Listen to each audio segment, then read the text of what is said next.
हिंदू नववर्ष स्वागत यात्रेच्या कार्यालयाचे मोठ्या उत्साहात उद्घाटन। याबाबत वृत्त असे की सालाबादाप्रमाणे विश्व हिंदू नववर्ष स्वागत यात्रा समिती धुळेच्या वतीने गुढीपाडव्याला भव्य शोभायात्रेचे आयोजन करण्यात आले असून यंदाही शोभायात्रेचे आयोजन करण्यात आले असून ग्रामदैवत श्री एकविरा माता मंदिरापासून सकाळी 8 वाजता या कार्यक्रमाची सुरुवात होईल। राजकीय जोडे बाजूला सारून कुठलाही वैयक्तिक चेहरा पुढे न करता सकल हिंदू समाजाला एकत्र करून शोभायात्रेचे आयोजन करण्यात आले असल्याचे यावेळी सांगण्यात आले।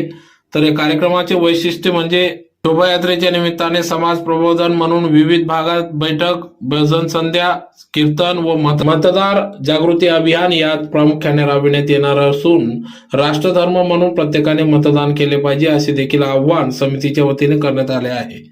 या पार्श्वभूमीवर आज शोभायात्रेच्या कार्यालयाचे उद्घाटन, दीपप्रज्वलन व श्रीराम भारत माता